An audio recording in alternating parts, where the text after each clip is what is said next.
Hi, my name is Cameron Mosby, and in my video essay, I'll be going over restriction enzymes. First topic I'll talk about is role and application of restriction enzymes in DNA analysis. Restriction enzymes are essential tools in molecular biology, especially in the field of DNA analysis. These enzymes act like molecular scissors that cut DNA at specific sequences, producing fragments of varying sizes. The discovery and use of restriction enzymes have revolutionized genetic research, enabling science to better understand genetic structures, diagnose diseases, and develop treatments. Next topic is understanding restriction enzymes. Restriction enzymes are known as restriction endonucleases, are proteins that recognize and cut DNA at specific nucleotide sequences called recognition sites. These enzymes naturally occur in bacteria where they serve as defense mechanism against invading viral DNA. By cutting the foreign DNA, bacteria can prevent infection and maintain cellular integrity.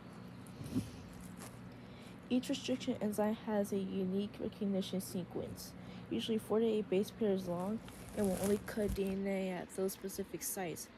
The cuts can produce either blunt ends or sticky ends depending on the enzyme, which can be useful for different types of genetic engineering and cloning processes. Third topic I'll go about is types and functionality.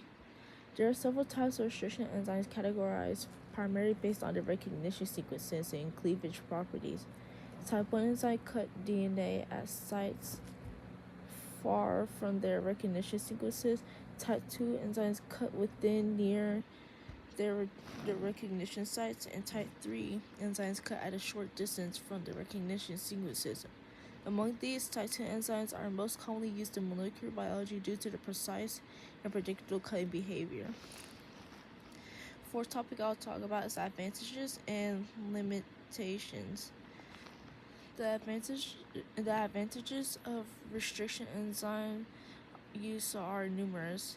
They allow for the precise cutting and manipulation of DNA, which is crucial for cloning, mapping genomes, and analyzing genetic variation. They are also relatively easy to use and can produce consistent results when conditions are properly controlled. However, restriction enzymes also have limitations. Their specificity means they will not cut DNA that lacks their particular recognition sequence, which can be constraints in certain experimental designs. Additionally, different enzymes may produce fragments that are difficult to work with depending on the end they generate. The last topic I'll talk about is applications in DNA fingerprinting and genetic research. One of the most impactful uses of restriction enzymes is in DNA fingerprinting. By cutting DNA from individuals with specific restrictions, enzymes, and then separating the fragments through gel electrophoresis, scientists can compare patterns and identify genetic similarities and differences. This technique is widely used in forensic science, paternity testing, and evolutionary biology.